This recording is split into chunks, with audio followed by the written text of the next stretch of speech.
was very recently charged with some crimes, but it's about the Nexium cult.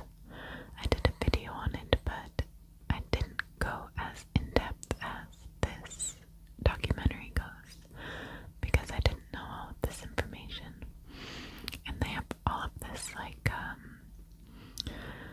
all of this first-hand footage of Keith Raniere just spewing psychotic rants about women and their place in society and men and how they should be and where they should be in society. It's a total mess and it's disgusting, but you should watch it.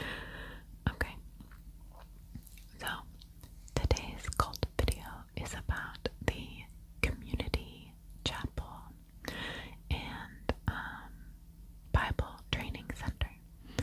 The community chapel and Bible training center. I heard about this actually from my therapist. Yes, I'm in therapy. Therapy is super helpful for many, many reasons. So, but when I told her about my channel and also told her about my interest in cults and true crime, she told me about this cult that I had never heard of that is in the area that I live in, or in the state that I live in. So anyway, the more that I researched this cult, the more I found online, and it wasn't from like big websites, but from personal accounts from people who were in the cult, which were very interesting, and I'll link those below. They're like personal blogs, so they're not like fancy websites or anything. And I think a lot of them are from the late 90s and the early 2000s, so it's very, very interesting. Obviously biased as hell, but it's cool to get some insight into what was actually going on inside of this church. So, Community Chapel was an independent Pentecostal church started in 1967 by Donald Lee Barnett. He started it in his home as a small, Bible study meeting, and it grew to over 3,000 members with, I think it was 15 satellite spots in the US, and then also in Canada and in the Philippines. It started in Burien, Washington, which is south of Seattle. And so it grew so fast, and they ended up purchasing 36 acres and built a $10 million complex on this 36 acres. All of the money, almost all of the money they got from the congregation, just like donations from the congregation. So the complex included a chapel, an elementary school, a printing press, a recording studio, and a Bible school. So first alarm bell to me is a printing press. A lot of cults print their own news and don't allow members to read the news outside of what the group is creating themselves. Recording studio sounds very familiar to me from doing research on other cults as well. Making music makes sense. But anyway, already a couple of red flags or warning signs.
community meetings, or they tell you about their Bible study that they have in their living room, which was the case for Barbara. She invited a lot of people to the Bible study.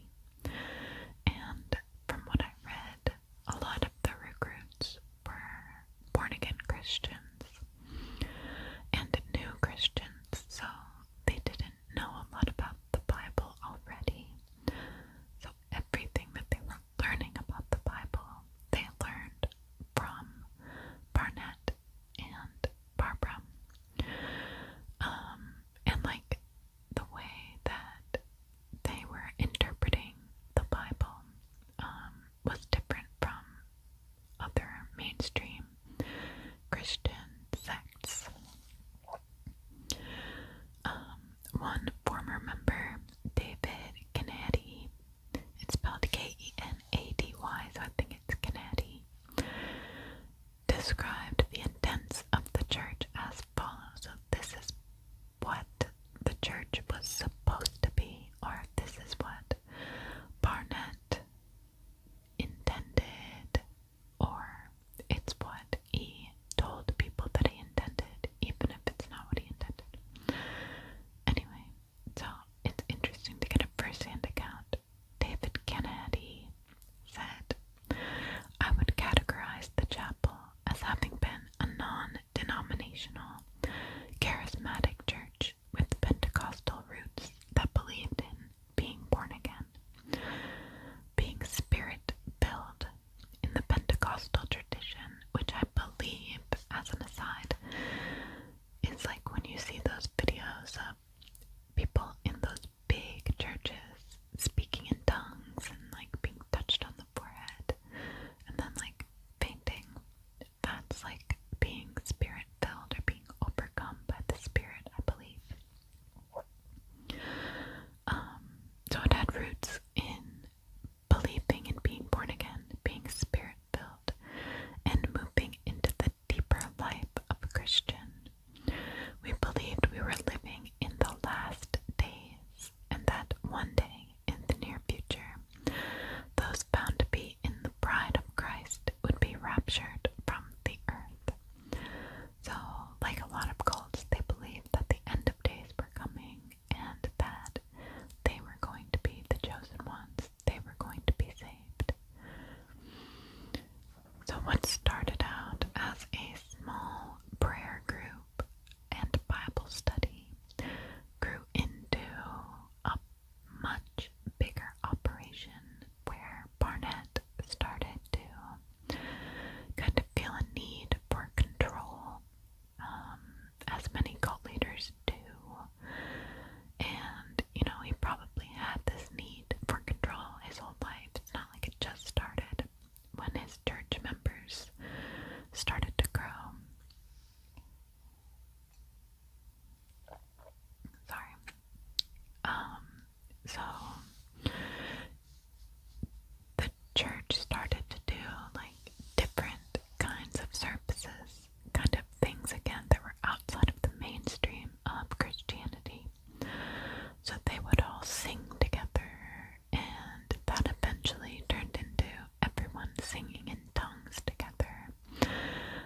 They started speaking in tongues and started to communicate with God in different ways as led by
sexual fashion trends.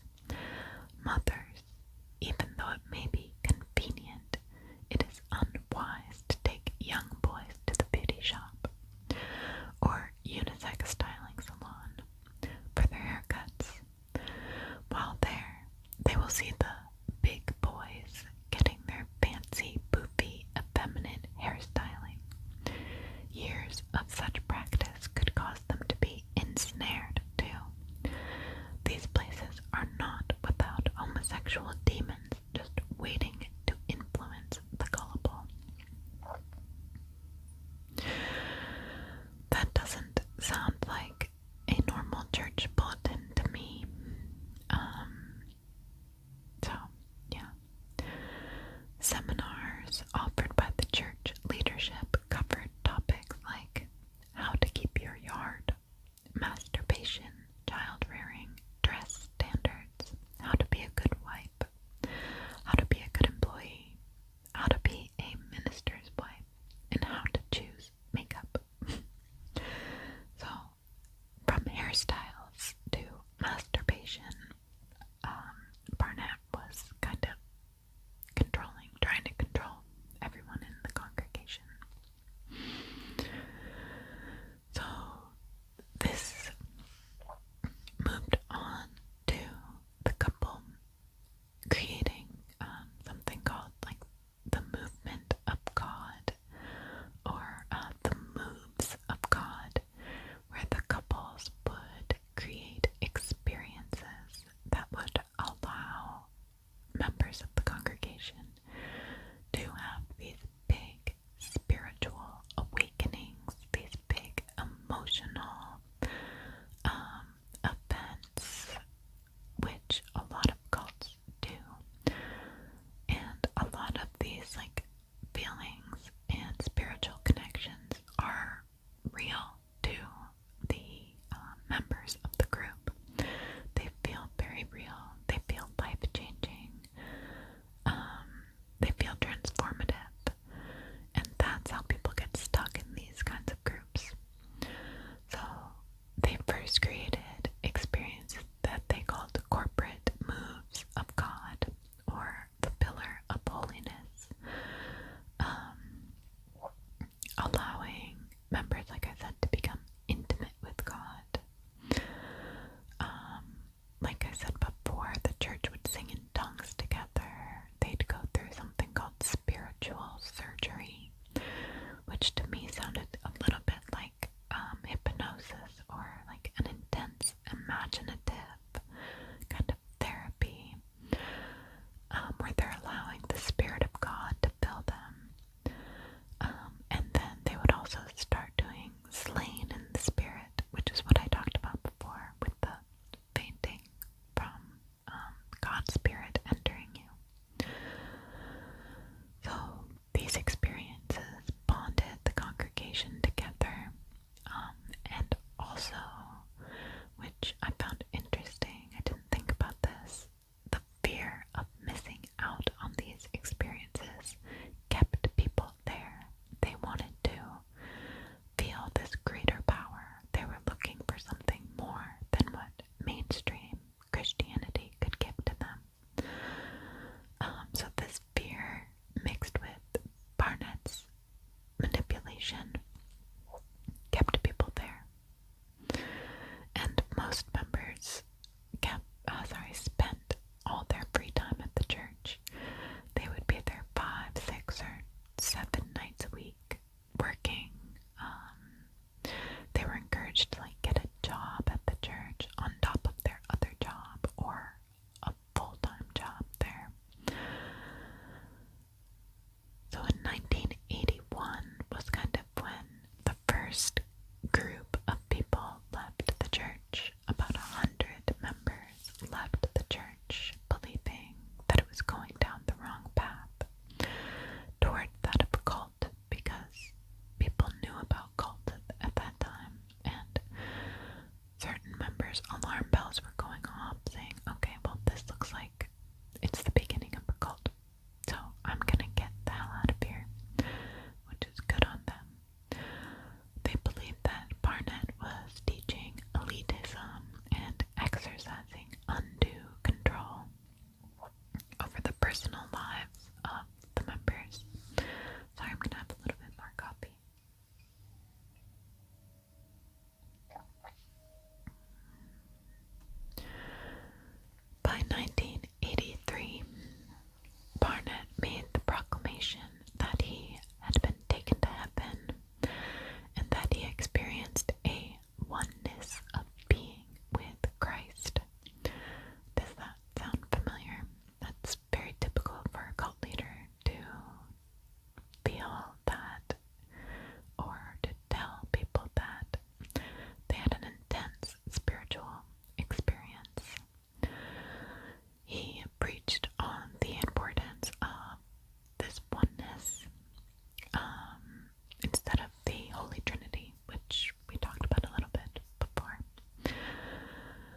also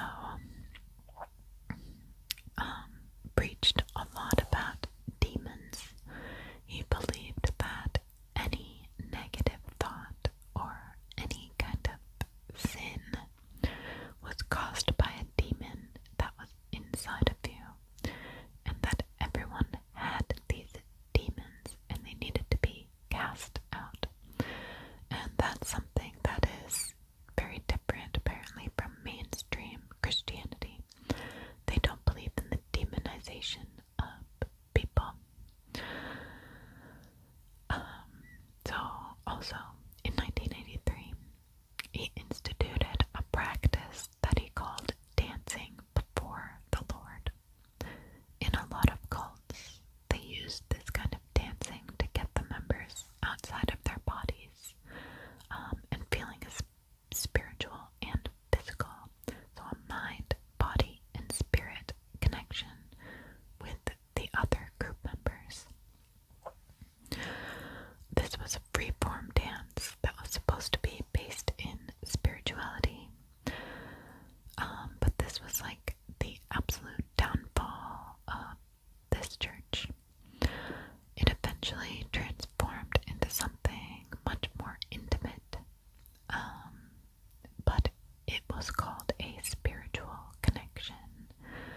So you'd have to find a partner, and they would be your spiritual connection.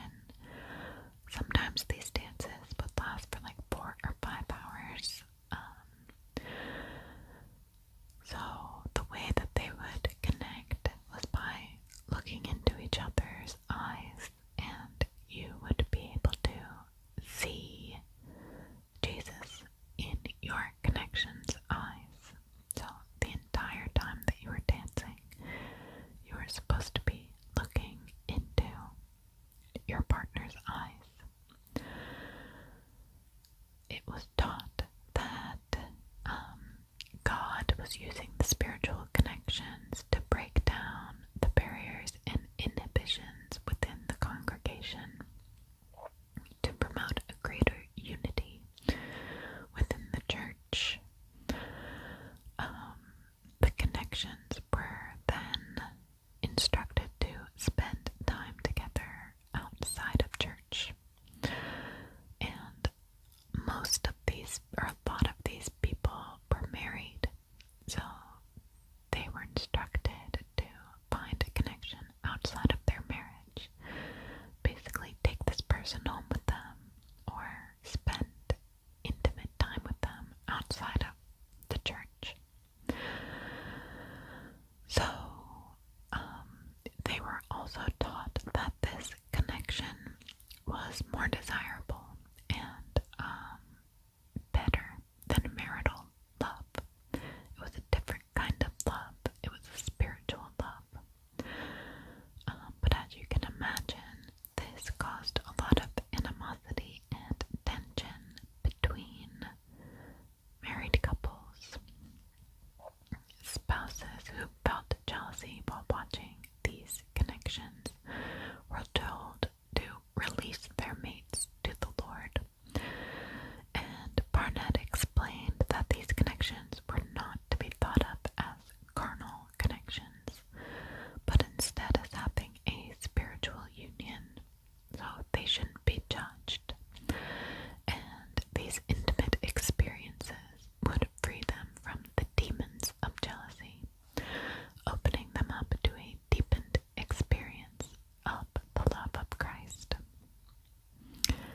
So, as you might have guessed, Pastor Barnett also had numerous connections, because, of course, the most important member of this church would need to have multiple spiritual connections outside of his marriage. And most of them, surprisingly, were young, beautiful women. 3 of them actually filed a lawsuit against him in 1987, accusing him of using the relationship to coerce them into sexual relations. Those considered to be the most spiritual would be invited to come up and dance with the pastor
was also a murder that was attributed to the church.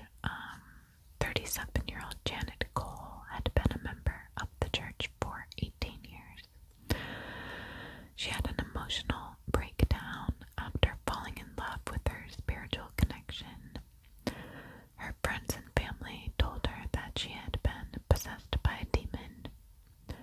Janet then became convinced that her daughter had been possessed by a demon as well, a demon of hyperactivity, and she believed that children went to heaven if they died, which was preached by the pastor.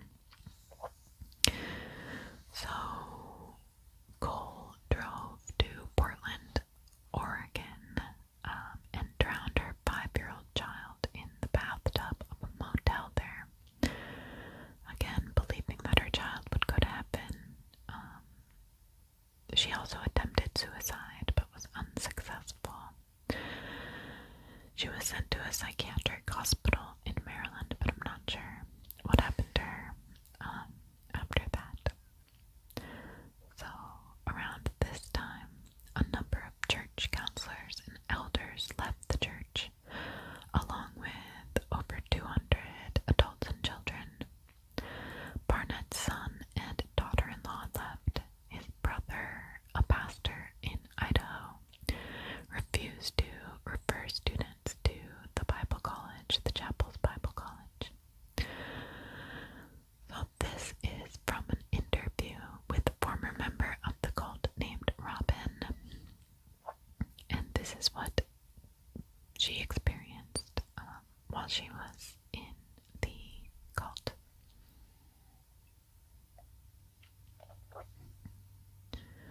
I'd called Jen, a friend from the church, screaming and crying because I knew what I was experiencing was spiritual.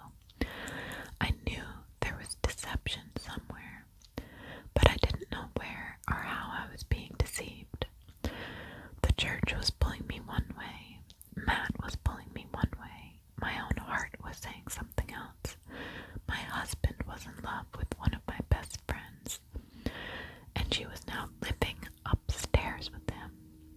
I had a surgery, and I was distraught, so I ended up living in the basement, going out of my mind, while they played mom and dad upstairs and took care of the kids.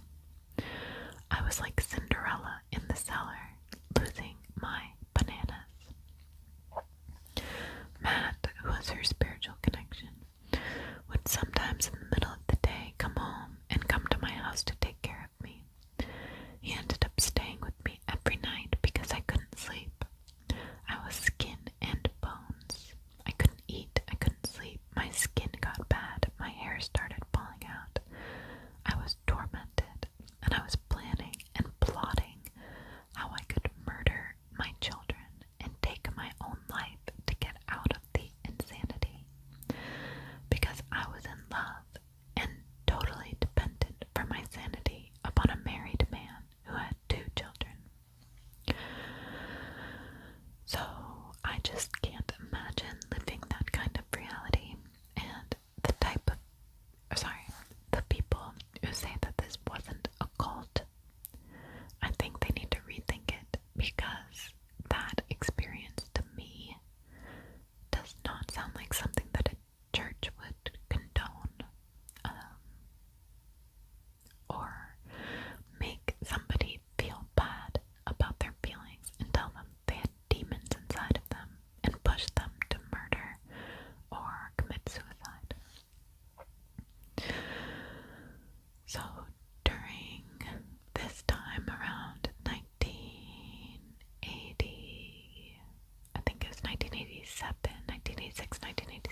information on it. I don't think they're still practicing today. The address that I found, the building is vacant and it's for rent, so, and I think he is now in a nursing home, so I don't think he has died, but I think he's in a nursing home. So, I did read on those websites I was talking about. Some people still believe in his teachings and are still kind of trying to spread the teachings. You know, it's probably a lot more difficult in the present day. So I think people are a little more savvy